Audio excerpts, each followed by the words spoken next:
Ooh, what's that? Let's talk about motivation, shall we? Um, I feel like I always see posts on Reddit, which I've been going on recently a lot, and it's always asking about like how do I get more motivation to pursue my goals and that sort of thing. And I feel like I was in this bubble where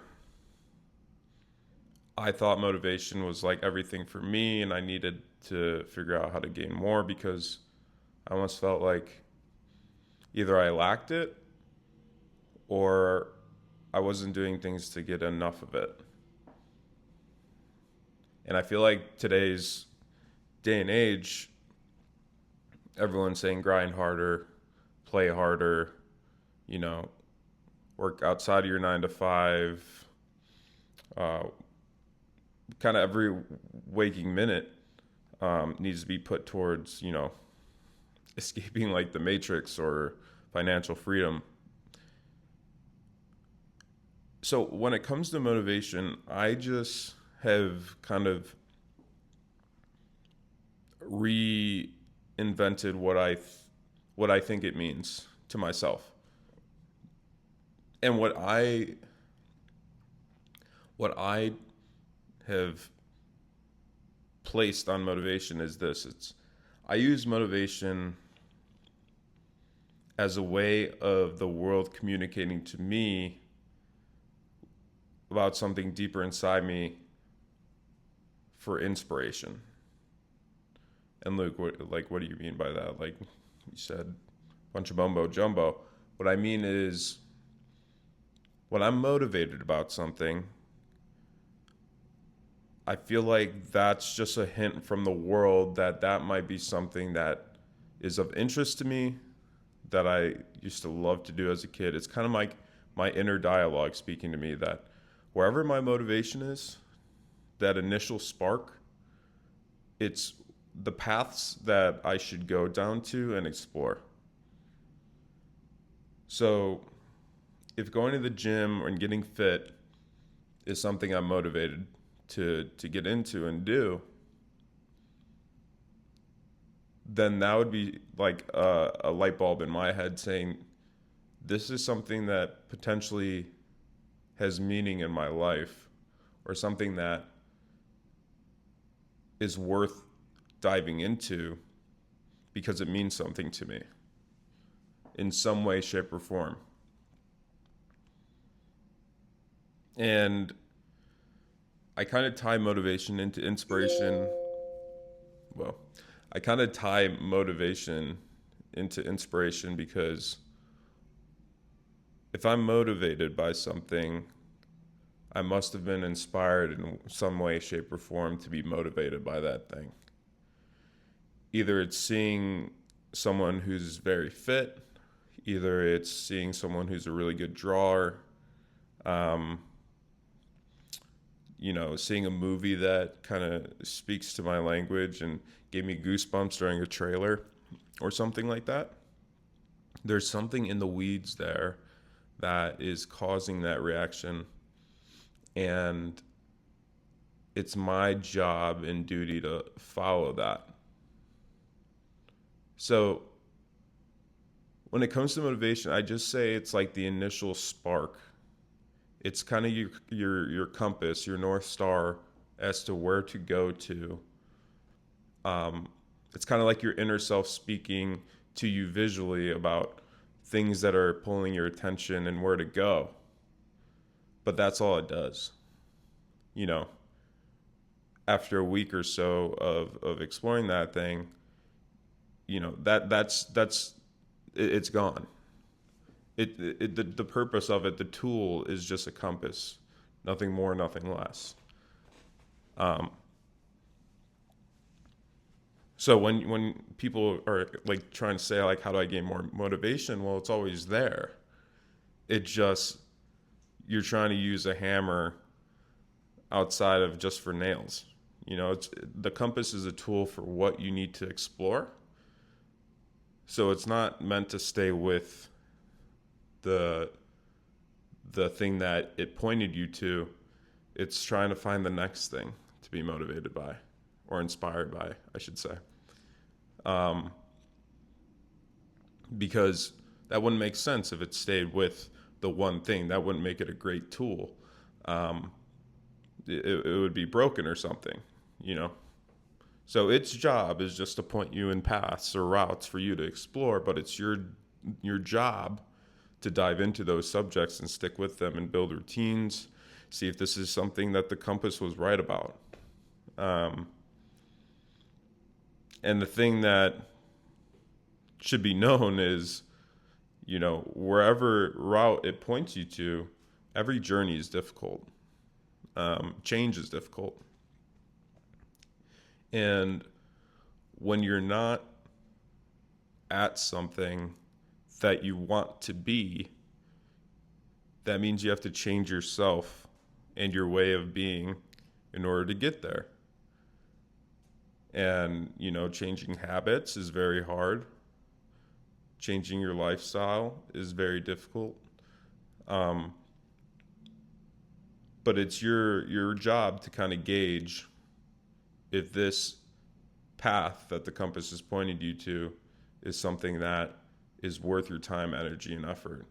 If it's something that was correct in assuming that this inspiration that I pointed you to, that you spoke from your heart, is it viably true? I think that's unique. I think that's cool. At least it helps me not get bummed out and burnt out from, you know, saying motivation is no longer with me, and I lose it too fast, or where did it go? Because I now have the perspective and understanding that it's just a tool to point me in places, and the rest is relied on consistency, effort, and overall grit just to push through hard times and stick with something.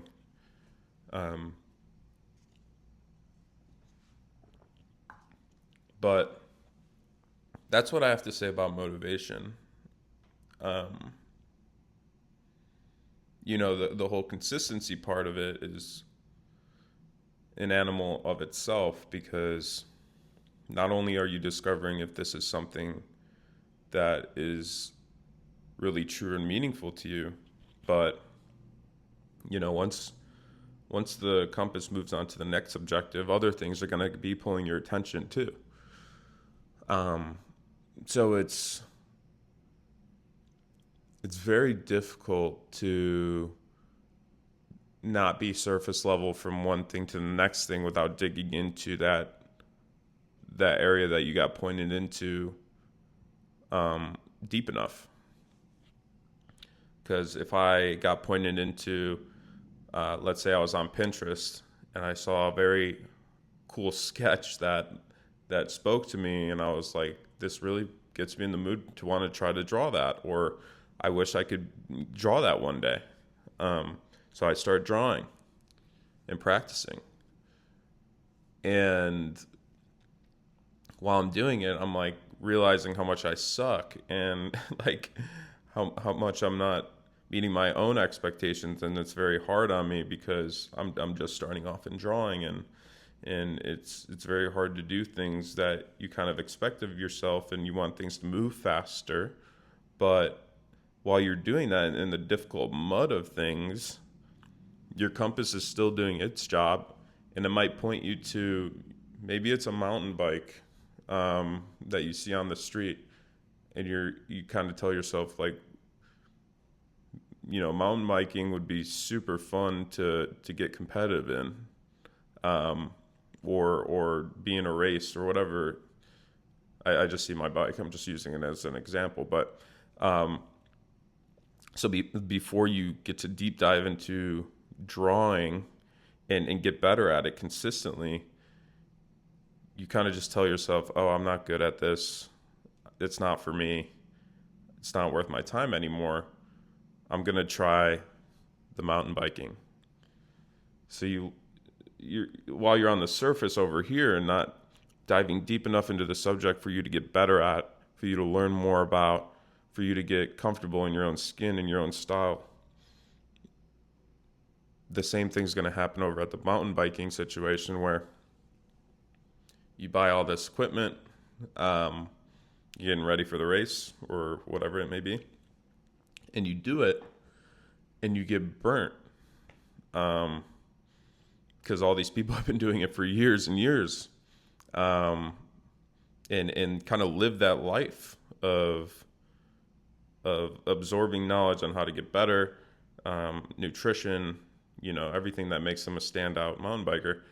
But when that happens, or when you get discouraged, your compass is now going to be pointing you over here to cooking, maybe. And the cycle goes on. And you need to be aware of that, because nothing in life, when pursuing something that's new and difficult, is going to be easy. And that's perfectly fine, because that's where growth is. That's a sign to yourself that you're exploring, that you're having the courage to discover yourself, and to prove to yourself that you could stick with things for long periods of time and get better at it. Because ultimately, I think that kind of gives meaning, is doing so many different things and giving it your full attention and effort to meet your own internal expectations, and to produce your best work to yourself. When you come up with something and you're happy or proud of it, and you're like, I think this is pretty good.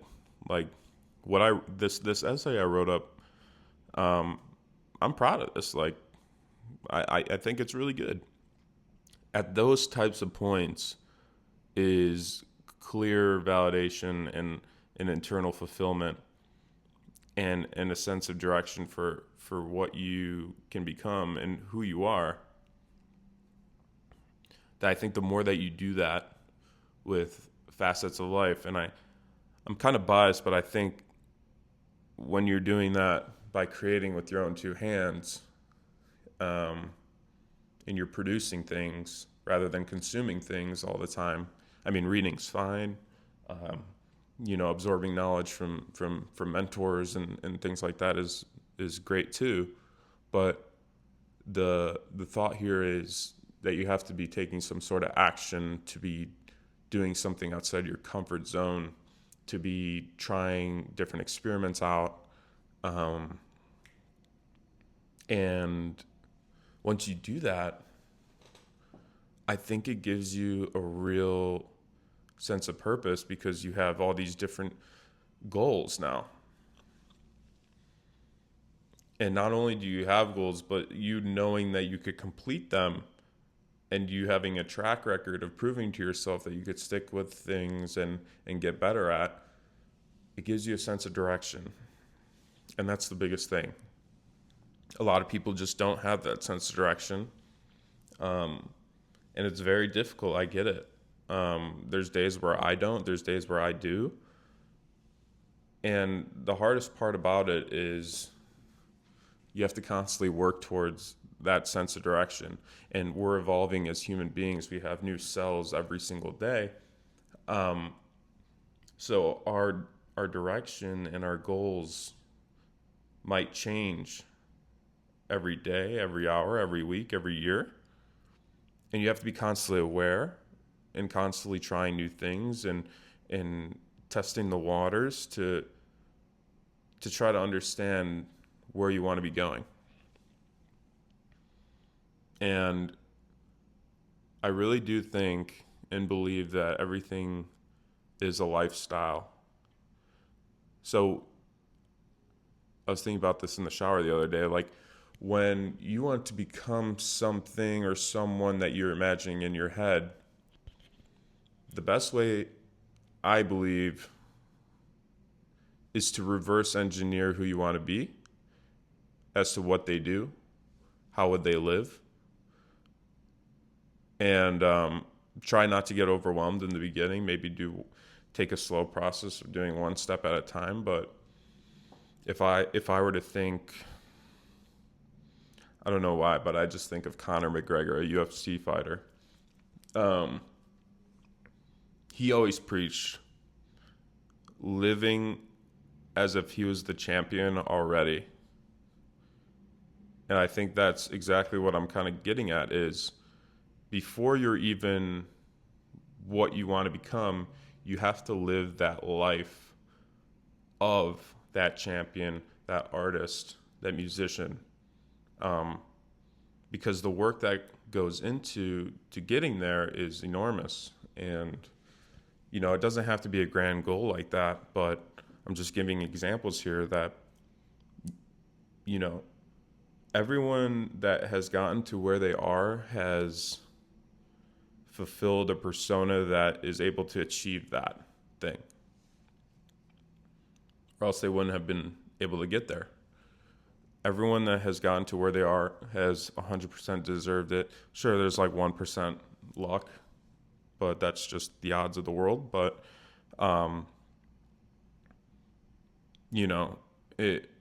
it's hard to bash on anyone that has gotten to very master class positions when if you zoom out of their life and see what they've gone through and their lifestyle and their habits and their routine and their dedication and their passion throughout their entire life to get to that point, you will understand.